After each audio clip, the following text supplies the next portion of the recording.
اللہ نے ہمیں ماں کی گود میں کلمہ دے دیا. ہماری جماعت سوات میں تھی تو ہمارے ایک ساتھی ایک نوجوان کو دعوت دے رہے تھے. وہ سنتا رہا.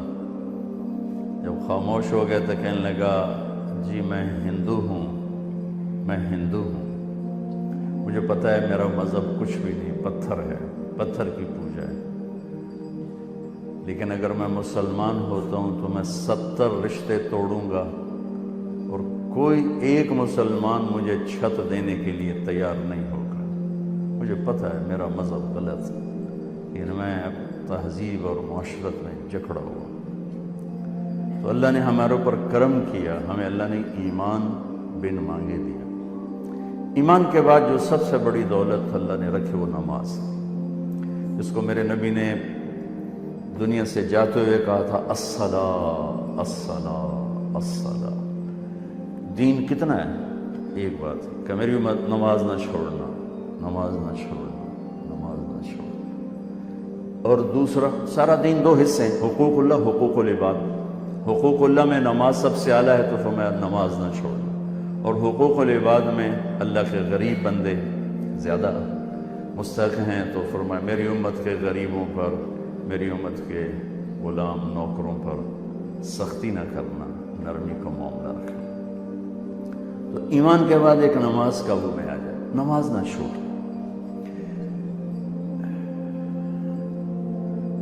تو نماز بندے اور اللہ کو آپس میں جوڑ دیتی.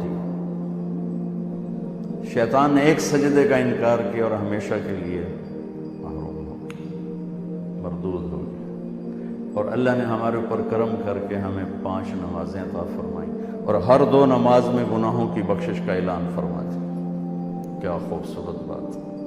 عشاء کی نماز باجماعت پڑھے اور فجر کی باجماعت پڑھے تو ساری رات تہجد کا ثواب لکھا جاتا.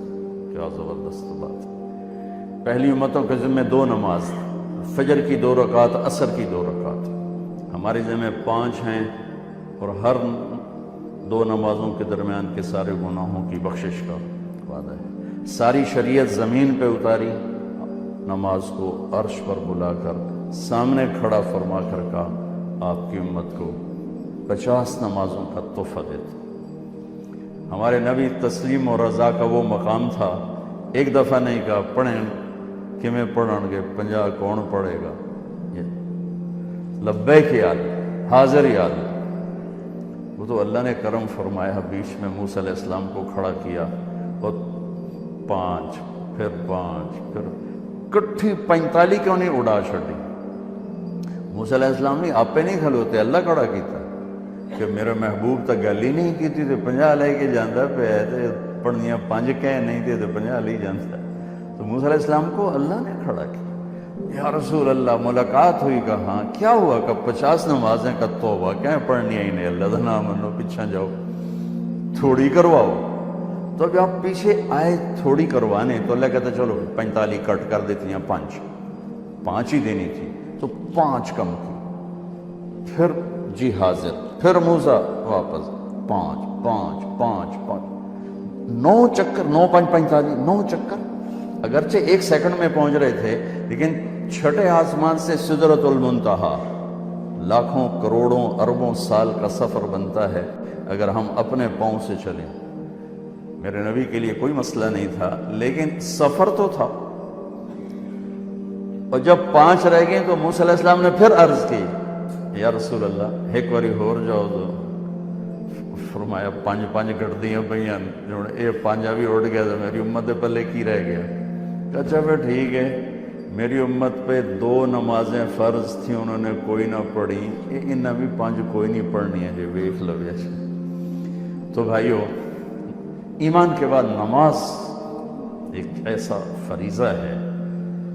روزہ ٹھیک ہے بیمار چھڑ دے،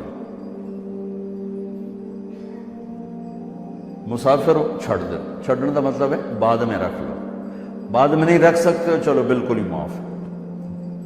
زکوٰۃ مالدار پر ہے، غریب پر ہے. حج مالدار بھی ہو صحت مند بھی ہو تب ہے، ورنہ مالدار پر بھی کوئی نہیں. صرف نماز ایسی ہے جیسے نہیں، نماز نہیں چھوڑ سکتے، نماز نہیں چھوڑ سکتے، ہر حال میں پڑھنا. جیسے میرے نبی کے نواسے نے کربلا میں پڑھ کے دکھائی اور ساری دنیا کے انسانوں کے لیے دروازہ بند کر دے جی کیویں پڑھیے تے پڑھی نہیں جاندی، کیویں پڑھیے تے پڑھی نہیں جاندی، دروازہ بند کر دے۔ انسانی تاریخ میں ایسا واقعہ نہ ہوا نہ ہوگا، نہ آئے گا، نہ ایسا پاکیزہ خون ہوگا کسی کے پاس، اور نہ ایسے وہ زمین کو سیراب کرے گا۔ اور اس شدت کی گھڑی میں نماز کا سورج کو سورج پہ نظر ہے، نماز کا ٹائم تو نہیں آ گیا، نماز کا ٹائم تو نہیں آ گیا، ہو یا سورج ڈھلا، اشارہ کیا زہیر جھنڈا بردار رائٹ سائڈ، شمر سے کہو نماز پڑھنے تھی۔ انہیں آگے بڑھ کے تھوڑا بات کی، شمر نے کہا کہ نماز پڑھنے کی کوئی گنجائش نہیں، ہماری تلوار چلے گی۔ تو انہوں نے آ کے عرض کیا کہ نماز کی کوئی گنجائش نہیں۔ تو فرماتے چلو ٹھیک ہے، اللہ کو لے جا رہے ہیں، ان کڑی پڑھ نہیں، چلو اللہ اکبر چلنے ہیں۔ اللہ کی قسم اگر میرے نبی کے نواسے نماز نہ پڑھتے تو کوئی فرق نہیں، ان کی ذات پہ کوئی فرق نہیں تھا۔ ان کو جنت کربلا کی وجہ سے نہیں مل رہی، نہ شہادت کی وجہ سے مل رہی، وہ تو ماں کا دودھ پیتے تھے، اور میرے نبی نے کہہ دیا تھا حسن اور حسین جنت کے نوجوانوں کے سردار، تو ان کو اس وقت مل گیا تھا یہ سارا ٹائٹل۔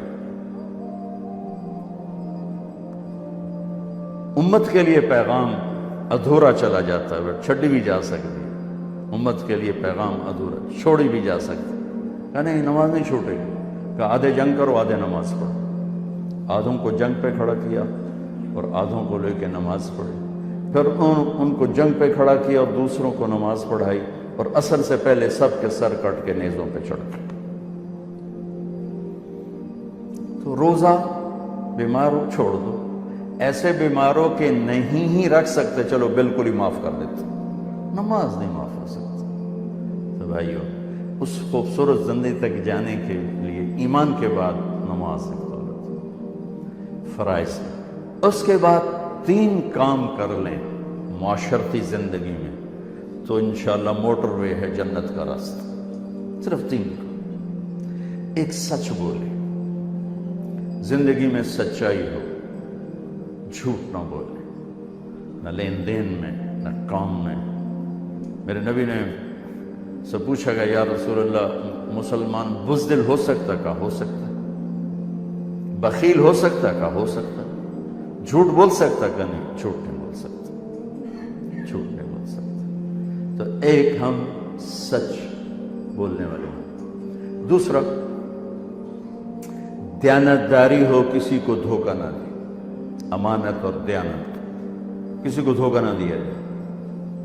میرے نبی نے فرمایا یتبع المومن علی الخصال کلہا، میرا ایک امتی ہر گناہ کر سکتا، بندہ جو ہے پتھر دا نہیں، فرشتہ بھی نہیں، بندہ ہے، کر سکتا ہے، میرا امتی ہر گناہ کر سکتا ہے، 2 نہیں کرے گا، 2 نہیں کرے گا، ایک جھوٹ کبھی نہیں بولے گا، ایک دھوکہ کبھی نہیں دے گا، الا الکذب والخیانہ، یتبع المومن علی الخصال کلہا الا الکذب والخیانہ، میرا امتی ہر گناہ کر سکتا ہے، 2 نہیں کر سکتا، ایک جھوٹ کبھی نہیں بول سکتا، ایک دھوکہ کبھی نہیں دے سکتا۔